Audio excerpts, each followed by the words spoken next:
Je n'allais pas parler sur le S212, mais il semble qu'il y a un désir de d'aller de l'avant avec ce projet de loi. Alors, j'aimerais savoir si vous voulez m'aider à le proposer. Je veux remercier le parrain, sénateur Dasco, et les coparrains ou comarraines, sénatrice Petit Pas. Alors, je n'ai pas participé aux réunions de SOCI sur ce projet de loi. J'ai essayé de suivre le débat, mais je n'étais pas en première ligne de la discussion, alors je n'avais pas une visibilité claire sur les nuances du débat. Alors, je ne vais pas essayer d'aller au-delà de mes connaissances sur ce qui s'est passé dans les séances de comité. Mais vous vous rappelez que j'avais posé des questions lors du débat de deuxième lecture et au rapport, à l'étape de rapport, pardon. Mais j'avais présenté mon hésitation par rapport à ce projet de loi. Mais cela n'avait rien à voir avec l'intention du projet de loi. J'appuie pleinement son objectif. Donc, les liblés pour la nourriture qui cible les enfants qui ont moins de 18 ans. Et donc, moi, je fais attention aux produits qui ciblent les enfants et qui ont l'air irrésistibles. Et j'ai plusieurs fois perdu des batailles là-dessus. Je ne suis pas un partisan de publicité illimitée. Je n'aime pas l'idée du fait que nous n'avons pas de contrôle sur les publicités qui sont présentées à la société sans restriction. Donc j'appuie l'objectif du projet de loi, surtout pour la publicité des produits alimentaires et des boissons qui ciblent les enfants, surtout dans la promotion de l'alimentation saine et du style de vie sain. Alors, pour utiliser une phrase que j'ai mentionnée auparavant, les objectifs de politique peuvent être appliqués par différents moyens. En tant que législateur, en tant que parlementaire, la question derrière toute politique, c'est quels sont les meilleurs instruments à utiliser pour atteindre un objectif particulier derrière une politique.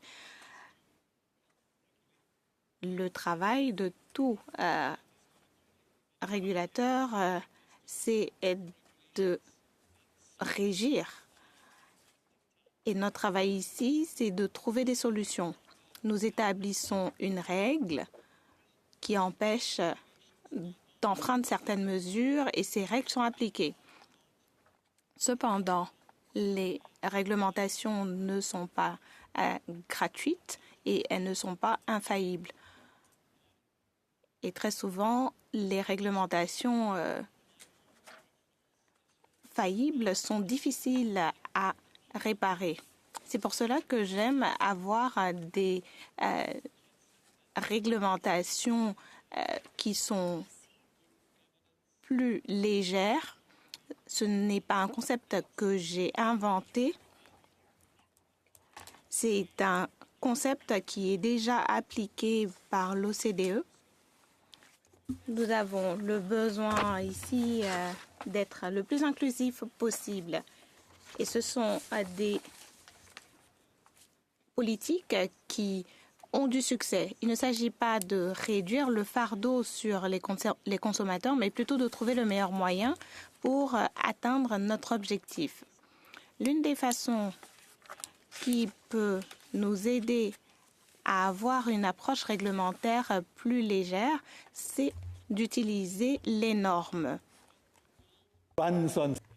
Nous ne serions pas ici dans cette salle avec l'air climatisé, l'éclairage, le Wi-Fi, nos téléphones et tout ce qui fait ce bâtiment fonctionner sans des choses développées par l'industrie en coopération et qui ensuite ont été intégrées dans les pratiques des industries comme les plombiers, les électriciens et le reste. Dans le premier cas,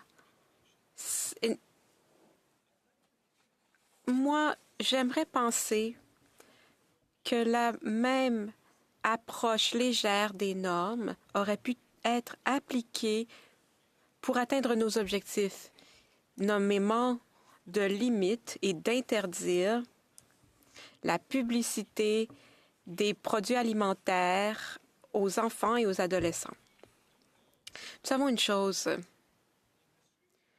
c'est le comité et les industries qui nous l'ont dit, que l'industrie, avec leurs amis publicitaires, veulent trouver des codes de conduite pour régler le problème de la publicité destinée aux enfants. Pendant plusieurs années, il y avait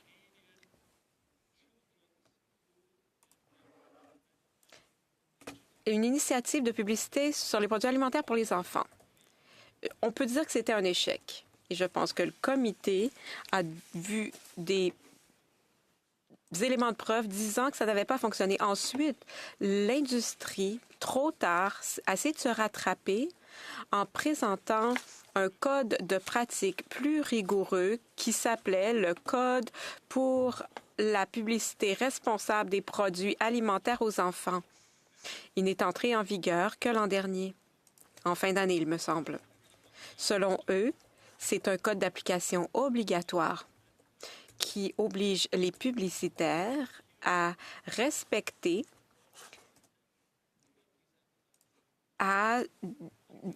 des règlements diffuseurs, à défaut de quoi ils n'ont pas de permis. Bon, on peut se demander à quel point c'est obligatoire, j'en parlerai plus tard.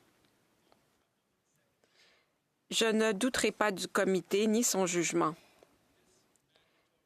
Ce code obligatoire récemment élaboré par l'industrie ne répond pas à nos critères. Il n'est pas à la hauteur. C'est la conclusion du comité. Il est peut-être trop tôt pour arriver à cette conclusion sur un code qui n'a pas un an. Mais le comité a été laissé froid devant ce code. Pourtant, je continue d'espérer que la conclusion du comité laisse la porte ouverte vers une approche du problème de la publicité pour les enfants qui exclut la participation de l'industrie pour arriver à des règlements qui devront être élaborés si le projet de loi est adopté. J'ai été ravie d'entendre le parrain du projet de loi dire que Santé Canada avait confirmé qu'il avait l'intention de consulter l'industrie pour façonner des règlements qui doivent être mis en place. Il se peut que l'industrie et son code ne répondent pas aux normes visées par Santé Canada. Mais si le code atteignait ou même dépassait les normes établies par Santé Canada, il se peut que ce code puisse être adopté par l'entremise d'un mécanisme d'intégration par référence. Cela signifie simplement que le travail des intervenants de l'industrie pour élaborer ce code, on reconnaîtrait qu'il répond aux objectifs du gouvernement, des parlementaires, et qu'on l'intégrerait dans un règlement comme une façon, premièrement, de reconnaître la responsabilité de l'entreprise sur ses exigences, mais également remettre un certain contrôle dans les mains du ministère pour s'assurer que les règles et les règlements sont suivis. Je vous demande simplement, bien sûr, j'espère que nous arriverons à voter sur ce projet de loi rapidement, éventuellement adopter le projet de loi. J'espère que nous n'enverrons pas le mauvais message à nos fonctionnaires qui sont si compétents, notamment Santé Canada, l'Agence d'inspection des aliments. Ce n'est pas une carte blanche, un blanc-seing pour eux. Ce n'est pas juste de dire qu'ils ne font qu'élaborer des règlements. Avec la bureaucratie, on a tendance à élaborer des règlements de rien. J'espère les avoir encouragés à collaborer avec l'industrie pour examiner la possibilité d'une intégration par référence à tôt ou tard dans le processus d'élaboration d'un règlement. Chers collègues, c'est tout ce que j'avais à dire sur le sujet. J'ai beaucoup de respect pour les travaux de mes collègues d'ASCO et pour le travail du comité. Un rapport a été présenté. Je crois que le temps est venu pour nous de prendre une décision sur le projet de loi. En tout respect, je pense que nous devrions poser une question.